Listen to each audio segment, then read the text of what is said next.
sa iyong kabutihan, sa iyong dakilang layon. Sa bawat araw, papuri ang iaalay, napakaganda ng buhay. Kasama ka, Jesus.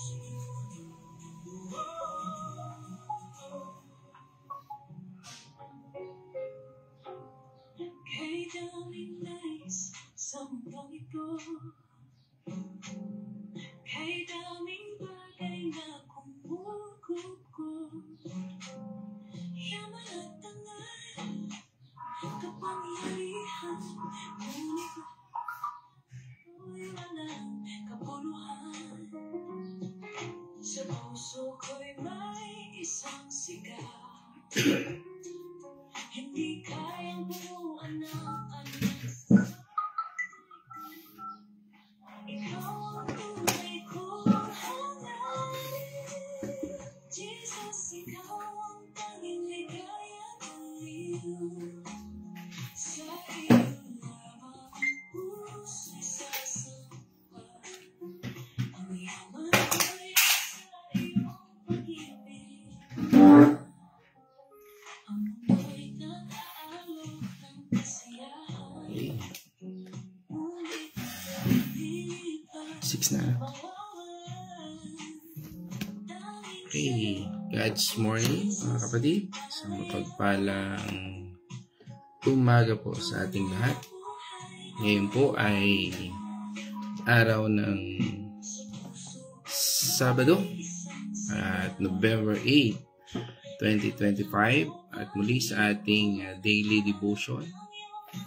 Ngayon naman po tayo ay dadako sa 1 Peter 2 verse 24.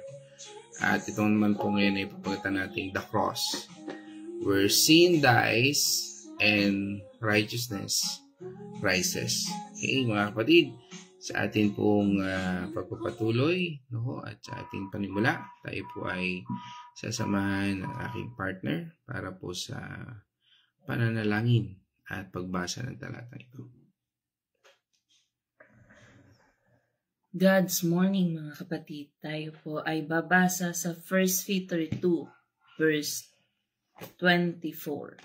Sa kanyang pagkamatay sa krus, pinasa niya ang bigat ng ating mga kasalanan, upang tayo'y mamatay na sa kasalanan at mamuhay ayon sa kalooban ng Diyos.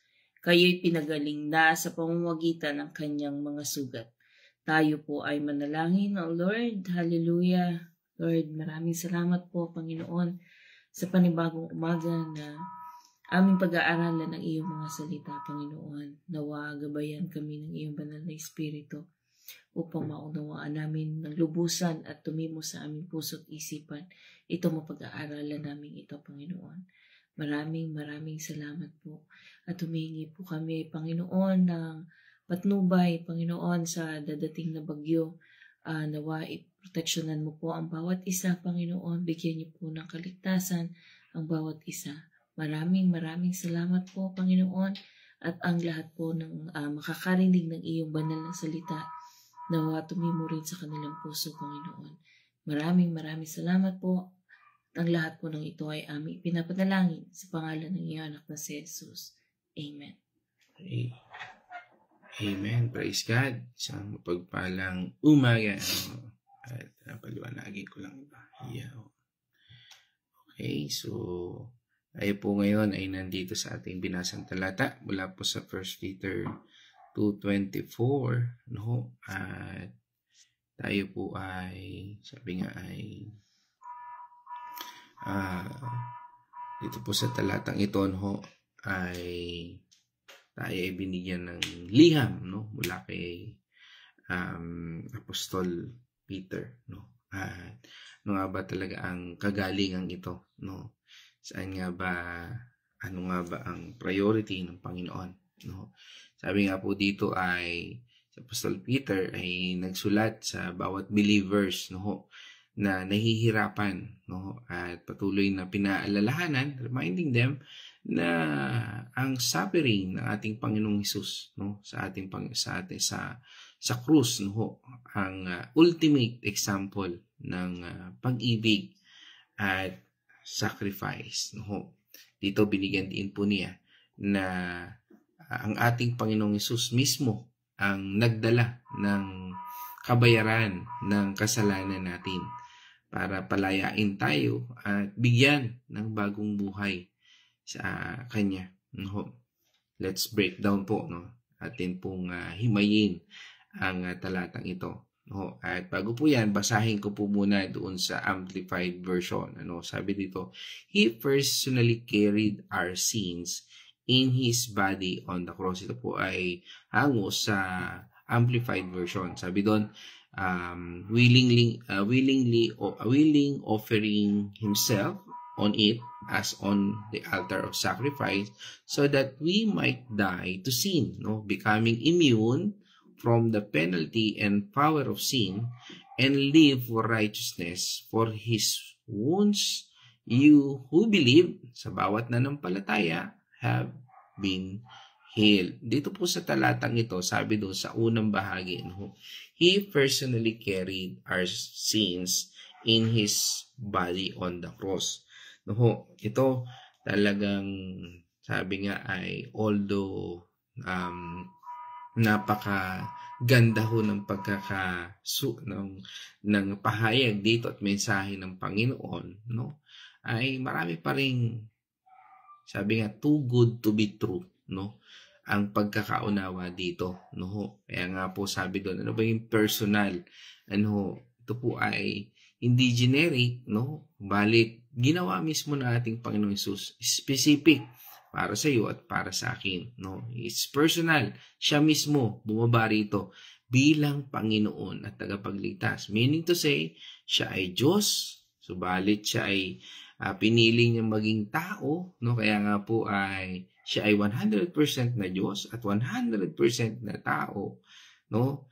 Na personal, no? Ibig sabihin personal talaga siya, no? Na naging bata, nakita natin naging bata ayon sa istorya ng Biblia, no? At hanggang sa siya ay dumating sa puntong ito, no? That He personally, no? Personal, no? Carried our sins in His body, no? Yung kasalanan mo, kasalanan ko, no? Sabi nga ay binuhat niya lahat ng yan. Kumbaga, siya ang naging substitute natin para hindi na tayo ang magdusa sa consequences ng kasalanan. Yan po ay nabanggit doon din po sa Isaiah 53 verse 5, ano, isang prophecy mula kay Isaiah, Prophet Isaiah, na kung ano po mangyayari, no? Ang dami hong hindi ho ito, sabi nga ay pahayag noon lang. Kahit ho nung panahon na yon, no, sa mahabang panahon ay pinangako rin upang maging sign, no, sa bawat mananampalataya, no, nung panahon na ito ng ating Panginoon Kristo. Sige po, tunghayan po natin. Sabi ng Isaiah 53 verse 5, Ngunit dahil sa ating mga kasalanan, kaya siya nasugatan. Siya ay binugbog dahil sa ating kasamaan. Tayo ay gumaling dahil sa pahirap na dinanas niya at ang mga hampas na kanyang tinanggap. Amen. No, yan po ang kanyang dinanas. Naranasan niya ang pinakamalupit na parusa, no? By the time nung panahon ng Roman, ang pinakamatinding parusa, no, na bumayubay sa isang tao, no, na hindi man siya nagkasala, no, at wala siyang naging kasalanan sa pulang pagkabata niya hanggang sa siya itumanda. Subalit talagang siya ang naging kabayaran ng ating kasalanan. Kaya nga, the body on the cross. Literal na dinala ng ating Panginoong Hesus ang bigat ng kasalanan natin. Physical, emotional, at spiritual. No? Kasi kung hindi siya naging tao, maaring wala yung physical at emotional. No? Hindi niya mararamdaman yung sakit kasi Diyos siya. Hindi niya mararanasan yung physical na napagod, no? Kahit Diyos siya. No? Pero pinili niya yun. Hindi lang spiritual idea ang ginawa ng ating Panginoon Diyos. Actual sacrifice sa history of mankind. Kaya nga, doon sa sumunod na talata, sabi niya, so that we might die to sin. So, ibig sabihin po noon, become immune to its penalty and power. Kaya nga sa buhay natin, minsan, di ba, pag tayo nakakagawa ng kasalanan, pili natin ang layo-layo natin sa Panginoon. Pero, ibig sabihin, hindi natin naiintindihan ito. That, kung tayo ay nangihina, tayo ay nagkakasala, lumapit tayo sa Kanya. Ihingi natin ng tawad, ihingi natin ng lakas para mapagtagumpayan natin. Kaya nga doon sabi, di ba, die to sin. Ibig sabihin, patay na tayo sa kontrol ng kasalanan. Wala nang kontrol sa iyo kasalanan.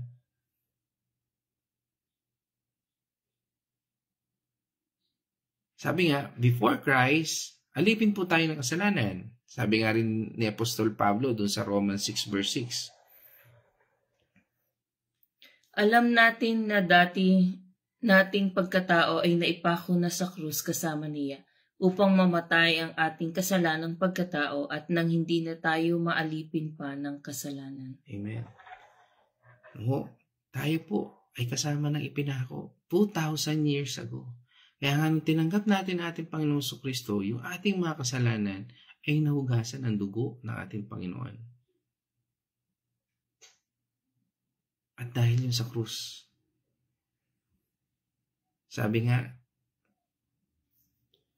we are free, for the penalty. Ano po yun? Yung hell. At sa power nito, yung habitualism. Di ba dati pag ikaw ay nagkakasala, example natin yan, pag ikaw ay nagkakasala, okay lang yan kasi masaya ka kasi yung mga kasama mo nagkakasala din. Parang normal lang sa'yo. Pero nung nakilala mo ang Panginoong Jesucristo, pag ikaw ay nagkasala, ano nararamdaman mo? Kasala naman ako. Lungkot na lungkot ka. Why? Kasi nalulungkot yung espiritu mo. Yan yung sign na tinanggap mo yung Panginoong Jesucristo. Na nagkakaroon ka na ngayon ng conviction sa puso mo na mapagtagumpayan ang kasalanan na ito.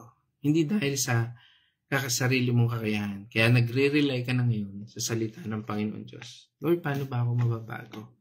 Ano nga ba ang salita na pwedeng mabago ang buhay ko? Yan yung pagre-rely natin. Kasi hindi natin talaga kayang pagtagumpayan. Only with the Word of God sa ating Panginoon Diyos lang. Kaya nga, doon sa talatang ito, nabanggit yung immune word, Ano po ba yung immune yun? Parang may spiritual vaccine tayo. Hindi na kayang paniwalaan na ang kasalanan, nawala lang yan. Alam natin na yung vaccine na yan ay nagsasabi sa atin, yes, pinatawad tayo ng Panginoon, pero hindi dapat tayo nananatili sa kasalanan ito. Hindi tayo dapat nananatili sa karumihang ito. Why? Kasi may bagong identity na tayo bilang anak ng Diyos. Sabi nga, that's our new identity. You are now son and daughters of God. Kung tinanggap mo ang Panginoon sa Kristo bilang iyong Panginoon tagapagligtas, may bagong identity ka na. Yes, makasalanan ka. Yes, aminin mo yan. Yes, then na yung kasalanan mo, pinatawad ng Panginoon. 100%. Dapat alam mo yan. Not by your works. Hindi yan dahil sa ating gawa, kundi dahil sa pagmamahal ng Diyos. Kaya nga, di ba, sabi, tayo ay bago ng nilalang. Sabi ito sa 2 Corinthians 5 verse 17. Kaya't kung nakipag-isa na kay Kristo ang isang tao, isa na siyang bagong nilalang. Wala na ang dati niyang pagkatao, sa halip ito'y napalitan na ng bago. Amen. Yun ang sinasabi ng Panginoon. Kung tayo ay nakipag-isa na sa ating Panginoong Kristo, automatic bago ka na nilalang. Bakit minsan parang Lord, wala naman na bago. Ito pa rin ako eh. Ganun pa rin ako, nagkakasala pa rin ako. Medyo tingnan mo rin at evaluate yung sarili natin. Pag tayo ay feeling natin, inilalayo pa rin natin yung ating sarili sa Panginoon Diyos, sa mga fellowship, patuloy pa rin nating parang hindi pa rin natin nababasa ang salita ng Panginoon Diyos, wala tayong Bible study, medyo magiging questionable nga yan. Dahil napakalaga na sa bawat araw ay meron kang salita ng Panginoon Diyos.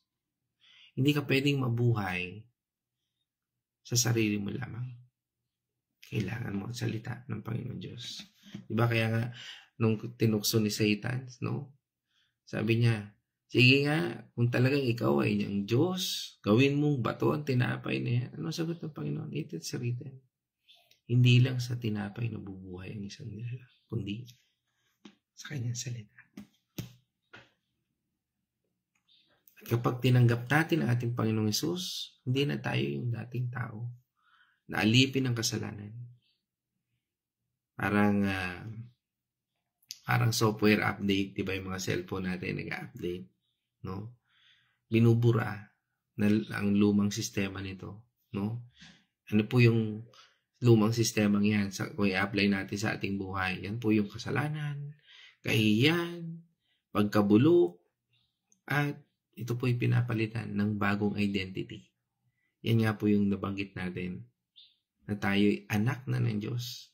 Hindi na tayo defined sa mga pagkakamali natin noon. Ulitin ko po ito. Ganda ito. Hindi na tayo defined sa mga pagkakamali natin noon. Di po ba dati ang ating basihan ay sa ating good works? No? Wala pa tayong relasyon sa Panginoon. No? Ang basihan natin, no? Kaya nga, sa buhay natin, nung tinanggap natin ang Panginoong Jesucristo, hindi na tayo nakadefine sa mga pagkakamali natin noon. Kundi sa pag-ibig ni God. Naging anak tayo ng Panginoon Diyos kasi mahal niya tayo. Naging anak tayo ng Panginoon Diyos dahil sa pagmamahal ni Kristo. Naging anak tayo ng Diyos dahil sa sakripisyo ni Kristo. Bakit? Kasi, di ba, ang kabayaran ng kasalanan ay kamatayan, Romans 6 verse 23. At doon sa kamatayan na yun, nandun yung handog ng Diyos. Doon pa lang sinabi na ng Panginoon, ngunit ang aking handog, ang sino mang manimpalataya sa aking nag-iisang anak. John 3:16. Whoever believes in Him. Kaya nga, hindi na tayo defined doon sa kasalanan at pagkakamali natin noon, kundi sa pag-ibig ng ating Panginoon Diyos. So yan ang huwag nating aalisin.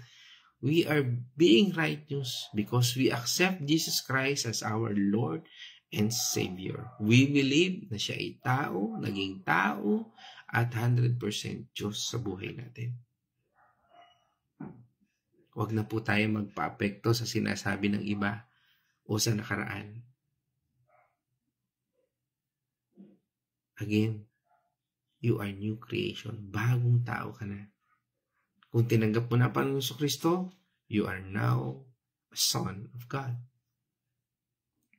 Kaya nga, live like it. Kaya nga doon sa sinabi doon sa talata, live for righteousness. Doon sa sumunod, sabi niya doon, live for righteousness. Ito po yung goal ng kaligtasan. No, yan po yung goal ng bawat isa sa atin. Hindi lang escaping hell. No?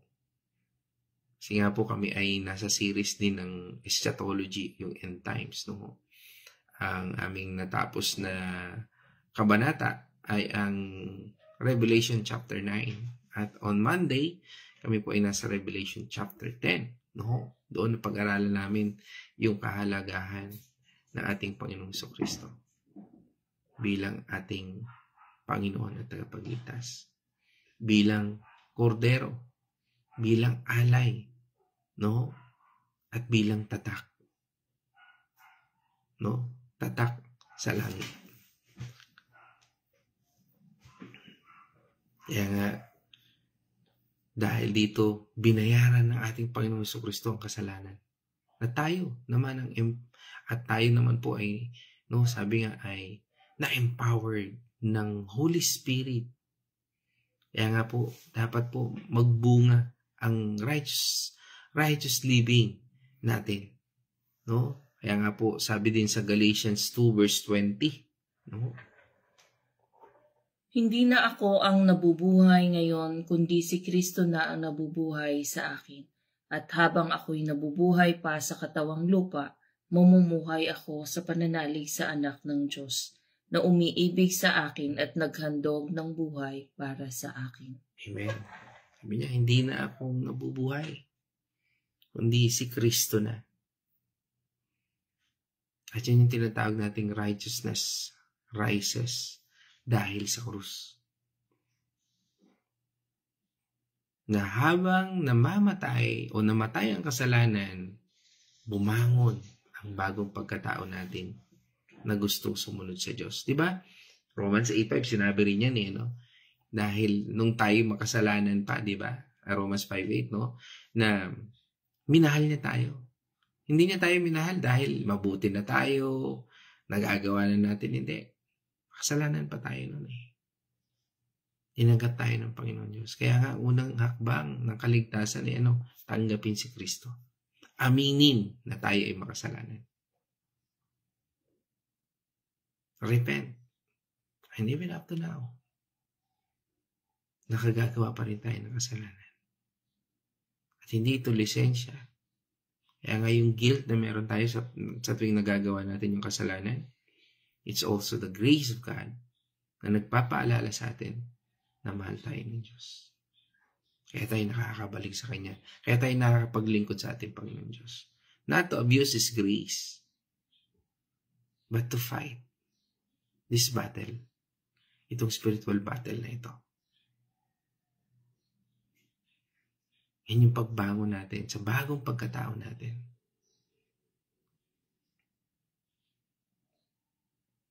Kaya doon nasabi niya sa huling talata, by His wounds, at dahil sa sugat na ito, dahil sa latay na ito, dahil sa dugo na ito na dumanak, you have been healed. Pansinin po natin, sa past tense, pinagaling ka na.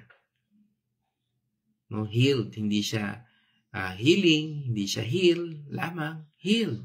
It means past tense, pinagaling ka na. Dahil 2,000 years ago, namatay siya sa krus. Ito po yung primarily, spiritual healing. Ano po ito? Yun yung reconciliation with God. Yan yung pakikipagkasundo sa Panginoon. Sige po, ituloy natin doon sa verse 25. Sa 1 Peter 2:25. Yan po yung sinasabi doon Sapagkat kayo ay tulad ng mga tupang naliligaw, ngunit kayo'y nanumbalik na upang sumunod sa pastol at tagapangalaga ng inyong mga kaluluwa. Amen. So yun po yun. Dahil yung pastol na ito, ang ating Panginoong Jesucristo ay magbibigay ng tamang tao, ng tamang direksyon. At siyempre, si Kristo ang dahilan ng lahat ng iyon. At yun yung kagalingan sa buhay ng isang tao. You've been spiritually healed. Pero hindi ibig sabihin automatic na physical healing. Bakit? Ang focus po dito ay pagiging buo sa relasyon sa Diyos. Kaya nga po, may Bible study. Kaya nga po, merong pagbabasa meron tayong quiet time, na tinatawag. Para magkaroon po tayo ng spiritual healing. Ito po yun. Na sa tuwing nakikita natin, sa tuwing nababasa natin ito, nakalalaya tayo. Kaya nga yung iba nagtataka sabihin nila, ba't gano'n? Nanalangin naman ako. No? Pero ba't hindi pa rin ako nagaling? No, why? Because the lack of word and the lack of truth sa buhay ng isang tao. Kaya nga yung mga pastor ninyo, o mga pastor natin, lagi sila nag-encourage. Matad kayo ng Bible study. Dahil tanging ang Panginoon at ang banal na Espiritu lamang ang tunay na magpapagaling. Why? Kasi ang gusto niya, yung restoration. Merong abruptly kaya, wala naman imposible sa Panginoon. Kaya yung pagalingin ng Panginoon Diyos Kaya naman niyang hilumin kaagad ng Panginoon Diyos. Kaya niyang gawin ng mga bagay in a blink of an eye. Minsan nga, hindi mo na kailangan ng gamot o ng operation o ng ano pa mga procedure. Kaya gawin niya ng Panginoon. Minsan, ang gusto lamang niya, unahin mo siya. Di ba? Matthew 6:33, yun din po yung sinasabi. Kaya nga, according to our scholars, ating mga theologians, born again theologians, sabi nga, they emphasize, na ang healing na to'y already but not yet.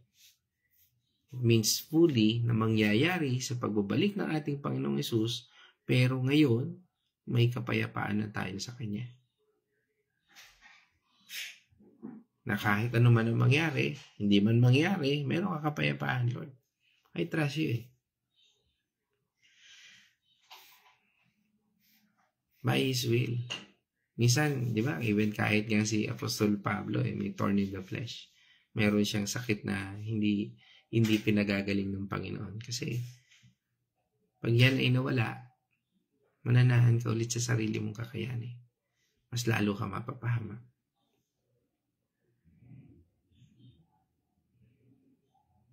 Kaya mga kapatid, sa lesson natin, meron tayong mga ilang key takeaways.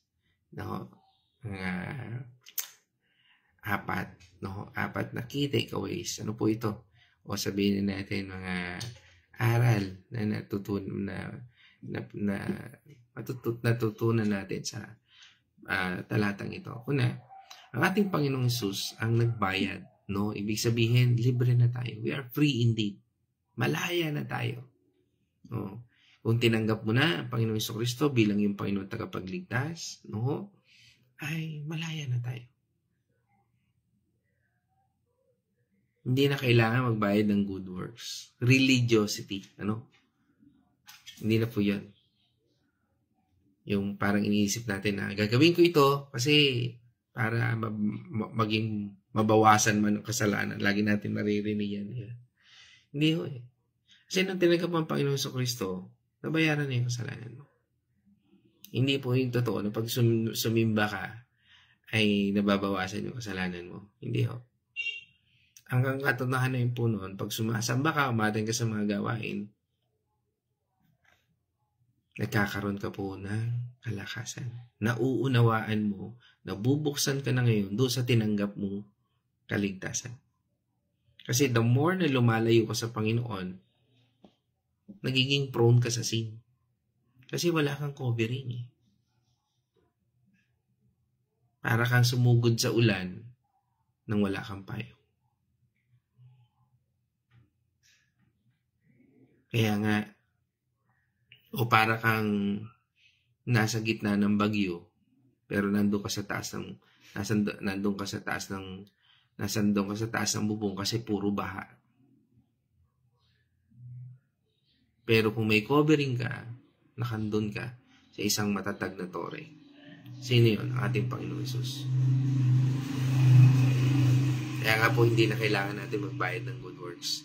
Nagiging good works na lang ito kasi alam mo, dahil sa biyaya at pagmamahal ng Diyos. Kaya mo nagagawa ang mga kabutihang ito. Dahil sa kaligtasang ibinigay niya. Hindi para maligtas, hindi para bigyan ng biyaya.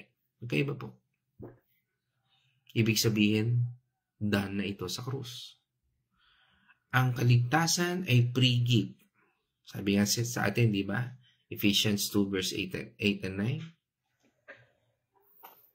Sapagkat dahil sa kagandahang loob ng Diyos, kayo ay naligtas sa pamamagitan ng pananampalataya, at ang kaligtasang ito'y kaloob ng Diyos at hindi sa pamamagitan ng inyong sarili. Hindi ito bunga ng inyong mga gawa, kaya't walang dapat ipangmalaki ang sinuman. Amen. Sabi nga, ito ay dahil sa pananampalataya.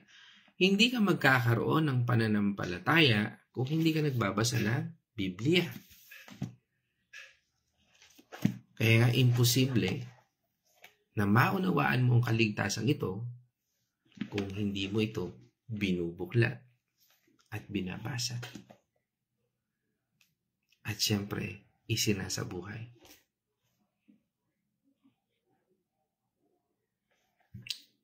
At yun ang pananampalataya. Ikalawa, tayo po'y patay na sa kasalanan. Pero, buhay para sa kabanalan. Ang Christian life ay double motion. Ano po yun? Una, sabi nga, ano po yun? Ang double motion nun, surrender ng old self, yung ating dating pagkatao. At yung ikalawa, submit sa Holy Spirit para mabuhay ng tama. No? Yung ating mga maling gawa, yung daily process natin, no? Daily life natin, ano nga ba yung mga mali ko nagawa? Ano nga ba yung dapat na i-adjust ko naman? Lord, tulungan mo ako sa pamagitan ng Banal na Espiritu. Yun po yan. That is the double motion ng Christian life. Sa bawat araw, nakakagawa tayo ng mga kasalanan, karumihan, sa buhay natin. Pero paano ba natin ito tinitake? No, how we take it? No, kung tayo sa buhay natin ito, we take it na, Lord, nagkamali pala ako, nagkulang pala ako. Nagkasala pala ako, lalo na sa kapatid kong ito. Lord, patawarin mo. Paano ba ako mababago? No? Tutuluan naman tayo ng Banal na Espiritu. The Holy Spirit will lead us. Hindi pwedeng save, no? Pero same old lifestyle. Ibig sabihin, namumuhay ka pa rin doon. Posible yun. Imposible yun. Kaya sabi sa atin, di ba, ng Colossians chapter 3, verse 5 hanggang 10. Kaya't dapat nang mawala sa inyo ang mga pagnanasang makalaman, ang pakikiapid, kahalayan, mahalay na simbolo ng damdamin, masasamang nasa at ang kasakiman na isang uri ng pagsamba sa Diyos-Diyosan. 6. Dahil sa mga ito, tatanggap ng parusa ng Diyos ang mga taong ayaw pasakop sa Kanya. 7. Kayo man ay namuhay din ayon sa mga pitang iyon, nang kayo ay pinagharian pa ng mga ito. 8. Ngunit ngayon itinakwil na ninyo ang lahat ng galit, puot at sama ng loob. Iwasan na ninyo ang panlalait at malaswang pananalita. 9. Huwag kayong magsisinungaling sa isa't isa sapagkat hinubad na ninyo ang dati ninyong pagkatao, pati ang mga gawa nito. 10. Isinuot ninyo ang bagong pagkatao na patuloy na nababago at nagiging kalarawan ng Diyos na lumikha sa inyo upang lalo ninyo siyang makilala. Amen. So yun po yun. Dito, malinaw po na sinasabi na kailangan nating iwasan o iwan. No? Iwanan yung mga dating gawin natin. No? Parang nagubad ka ng lumang damit na marumi na at sira na, no? Para magsuot ng bago, no? Hindi pwedeng ipapatong mo lang ito o sabay mong susuotin ang luma at ang bago, no? Kailangan talikuran yung mga bagay na hindi nakalulugod sa ating Panginoon Diyos. And that is Christian life. Ang Christian life ay hindi lang tungkol sa pagtanggap sa ating Panginoong Hesus. Ay, tumanggap na ako sa Panginoong Hesus. Okay na yun. No, hindi po ganun. Kundi tungkol din po ito sa patuloy ng pagbabago at paglago sa pananampalataya. Kailangan nating talikuran ang lumang buhay at magpasakop sa Banal na Espiritu. Bakit? Para mamuhay tayo ng tama at kalugod-lugod sa Diyos. Hindi pwedeng save tayo o ligtas tayo, pero same old lifestyle. Nandun ka pa rin. No? Hindi po pwede yan. dapat may pagbabago. Sino nga ba ang hari ng buhay mo? Kasi makikita mo naman yan eh. Pag ang priority mo ay ang Diyos, syempre, ang Diyos yung naghahari sa'yo. Pero pag ang priority mo ay mga bagay sa buhay mo, questionable yan.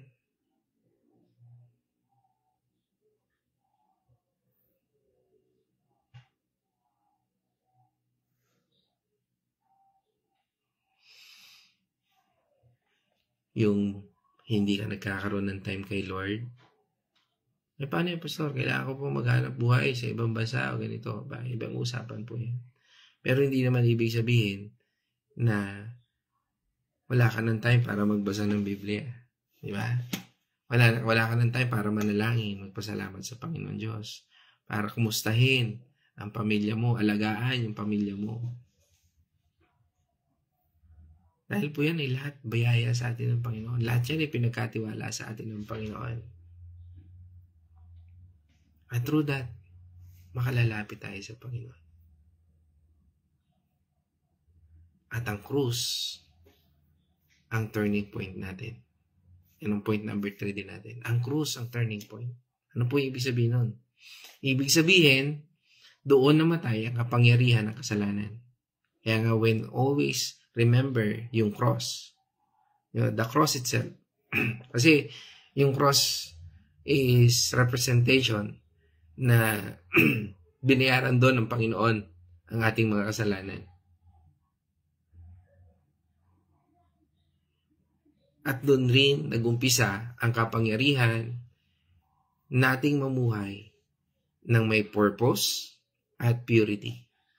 Kabanalan. May layunin. Sabi nga sa atin na Ephesians 2 verse 1 to 5.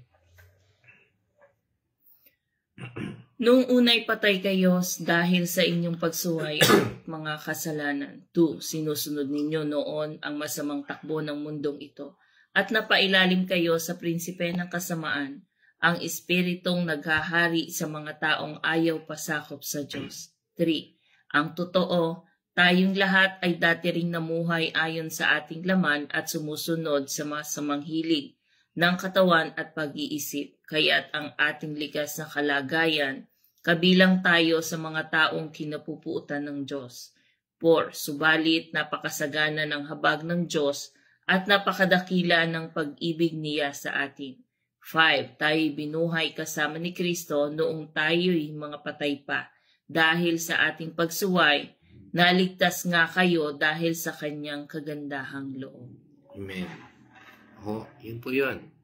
Ang dati raw nating pagkatao o tayong dahil sa ating nung wala pa tayong relasyon sa ating Panginoon Diyos, dati tayo yung mga patay.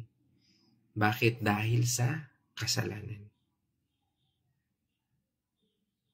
Pero dahil sa krus, dahil tinanggap natin ang ating Panginoong Jesucristo bilang ating Panginoon tagapagligtas at ang kanyang pagmamahal, naniwala tayo sa pagmamahal na ito, binuhay niya tayong muli.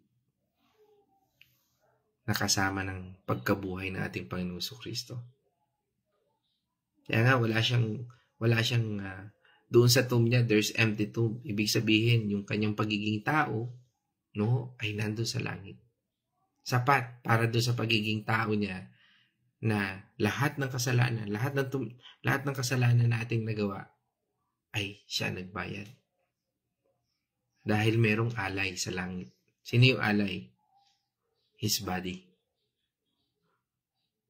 Kaya nga yung katawan niya ay nandun na sa langit. Hindi pwedeng nanatili siya sa cross. Malinaw? Hindi, wala siya dun sa cross. Kaya nga kung gagawa natin ito ng imahe, it's a blasphemy to God.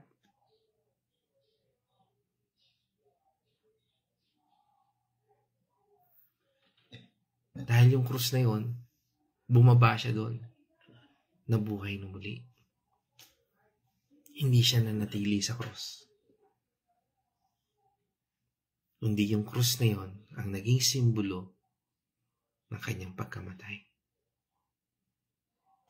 At yun ang nagbigay sa atin ng bagong buhay at pag-asa. Dahil kung yung krus mo, meron kang imahe doon, andun pa rin yung kasalanan mo. Dahil walang dugo na dumadaloy doon.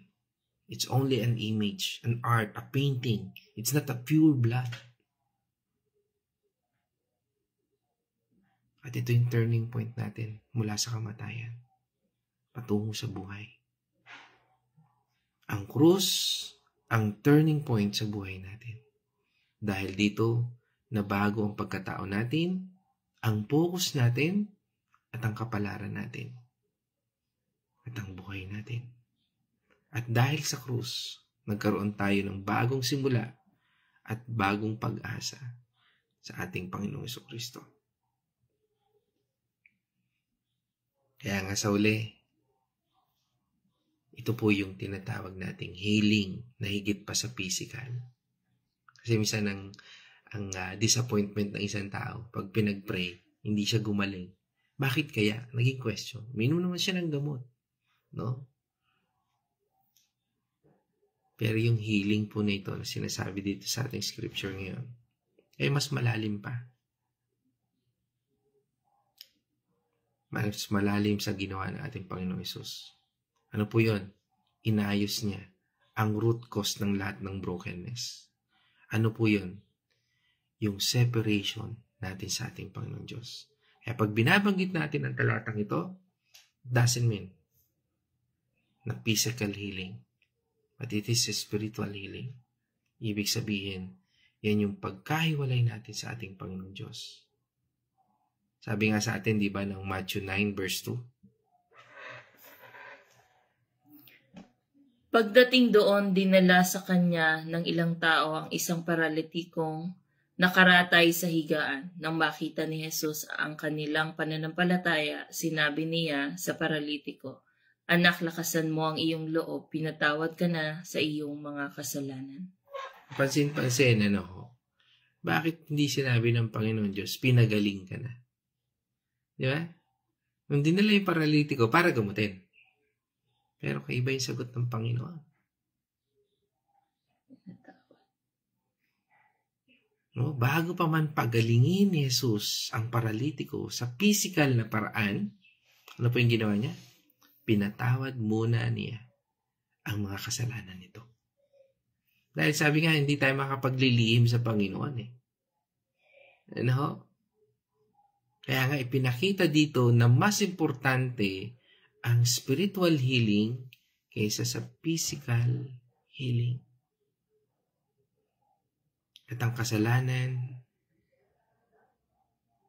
ito po kasi ang ugat ng maraming sakit at problema natin. Yan po yun.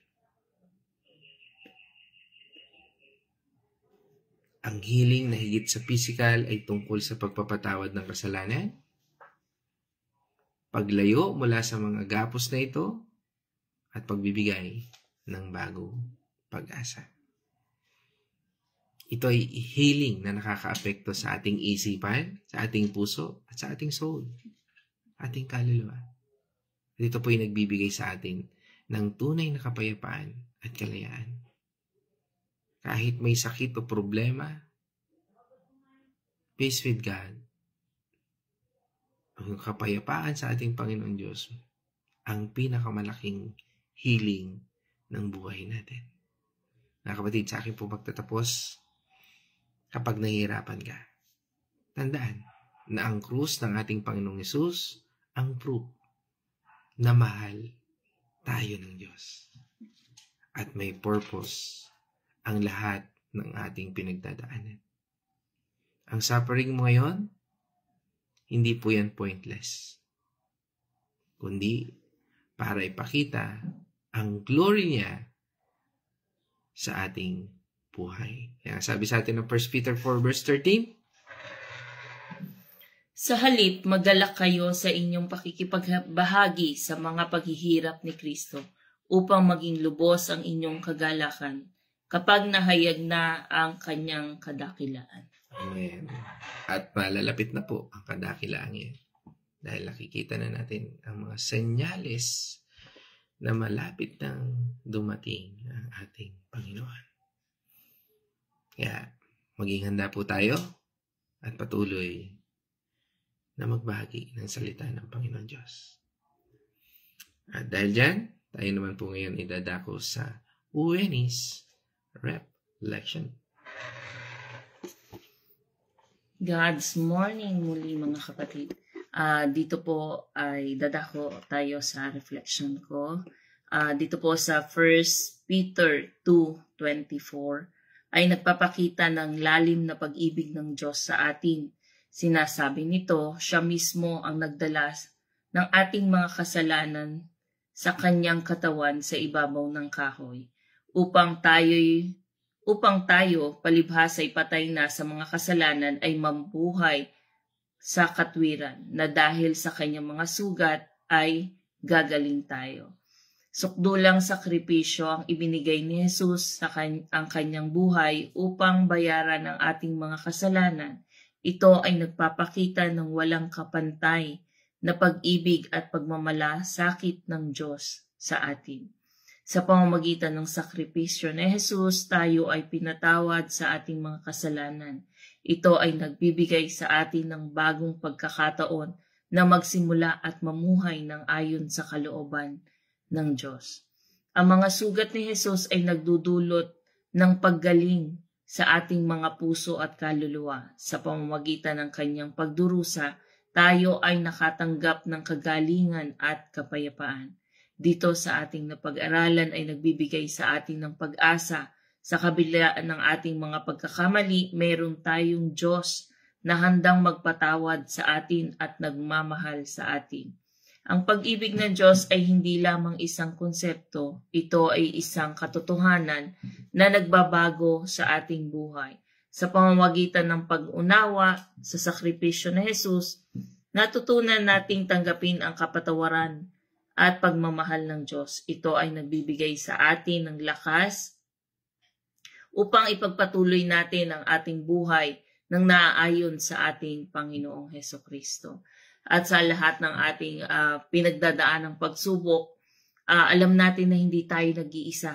Naandyan ang ating Panginoon upang samahan tayo sa lahat ng ating pinagdadaanan, kung ito man ay sakit, kung ito man ay kung ano man mga pinagdadaanan mo, kasama natin ang ating Panginoong Hesukristo sapagkat ang Panginoon na ang nagbayad ng lahat ng ating mga kasalanan.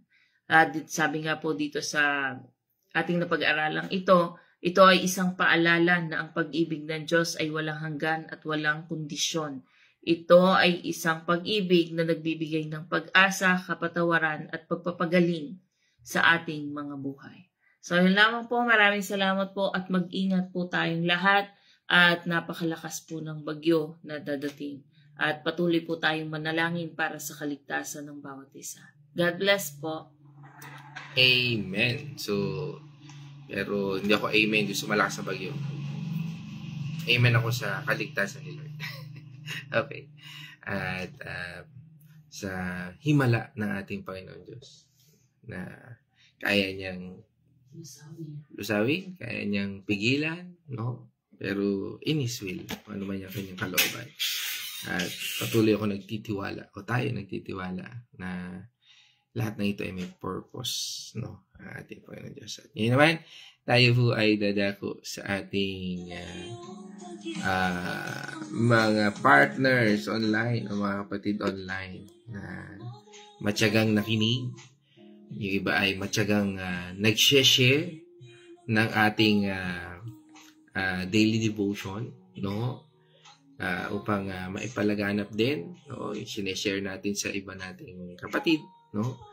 Na sa tingin natin ay, no, nangangailangan din ng spiritual feeding, no? At sa biyaya ng Panginoon, purihin ang ating Panginoon Diyos. At ito ay sabi nga yung iba kasi late gawa ng nasa ibang lugar o late yung gising. No? Pinangunahan po tayo dito, nasa unahan na aking comment section.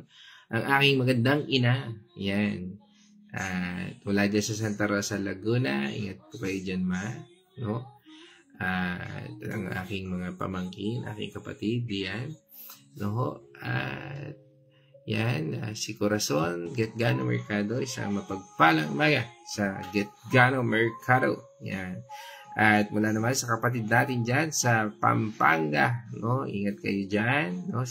Sama natin ito, share din natin ito at lagi rin nating nakakasama dito sa ating devotion. No? Si Ate Cindy Mercado, yan, kasama rin natin.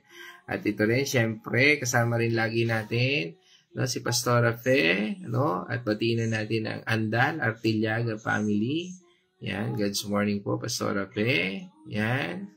At ito, nakatuwa naman to ating kapatid nito. From Israel, no, ang asawa ng aming gitarista at aking kapatid na si Brother Ian, no? Yan, si Sister Maria Fe Alejandrino Artillaga. So, batiin na po natin ang Alejandrino family at ang Artillaga family. Mula po sa Israel, kasama po natin si Sister Maria Fe. Yan. Okay? At dito naman po sa atin sa Carmelite, no? Carmelite Concepcion, no? Kasama po natin ang ating kapatid, no? At batiin natin ang Azucena Tanyo family, no? Sa pangunan ni Ate Carmeline at syempre ang ama ng tahanan, ang aking isang matalik na kaibigan, si Brother Arthur. Yan. At batiin din natin ang kanilang mga anak na nakikinig, no? Si Pau, si Jolene, no? At si Tyrone, no? At dako naman po tayo sa Villa Escudero. Kasama po natin, no, si Nay Winnie Patual. Yan, sharer natin yan. Talagang on the go pagpara sa Panginoon. No? Yan, si Nay Winnie Patual. At isang pagbati po sa buong Patual family. No? At yan, kasama rin po natin. Ito, sharer din po natin ito.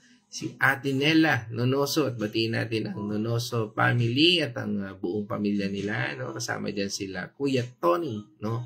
At ang buong pamilya, yun. At dito naman kasama rin natin from Osamis, no? Yan si Doktora Julia C, no? From Osamis, yan City, no? At sa pagbati na rin kay Sir Dodong, kay Johan, kay Kerwin at kay Jansen. Sa mapagpalang umaga po, Doktora. Yan, at mamaya po tatawag ako sa inyo at kung available po kayo. Yan, pagkatapos po nitong ating devotion. Yan, okay. At from USA, no, to tagal na rin natin, no, na kasama, no, bago pa man sinimulan ang Purpose Filled Life Ministry, no, kasama na natin ito, no. We started on the office, no? Doon sa office namin dyan sa malapit katabi po ng Doctor's Hospital. Yan, kasama po natin yan, no? Nung nagsisimula pa lang po ang Purpose Filled Life Ministry. Yan, kasama natin si Nurse Abby, no? From Washington, no? Kasama natin yan, Shuttle, no? At isang pagbati natin sa Dow family, no? Yan, at kasama natin si Nurse Abby, no? Dow. Yan, at ang aking kapatid mula rin sa Santa Rosa, kasama natin si Caroline Mercado. Hello sa Kidos, yan, sa aking mga pamangkin dyan, kay Princess, kay Shai, kay Jello, kay CJ, at syempre kay Sian, ang aming bunsong baby dyan, at syempre kay Luna Bells, no, ang aming dog dyan sa Santa Rosa, ang aming Pau baby. Yan, at sino pa? Yun. Sama rin po natin si Tatay Victor Dalangin from Villa Escudero. Yan. Kumusta po kayo, Tatay Victor at si Nay TC? Kumusta na po ang pakiramdam? Yan. Isang dalangin ko po ang inyong patuloy na kalakasan. No? At yan. Yan. Diba? Okay. Yan, from Cotabato City, kasama naman natin ang aking pinsan din dyan, si Ate Judith Brigolet Chua. Ayan, sa pagbati dyan sa mga kamag-anak natin dyan. Yan, sobrang dami, hindi ko na iisa-isahin. Okay? Yan, basta regards to all.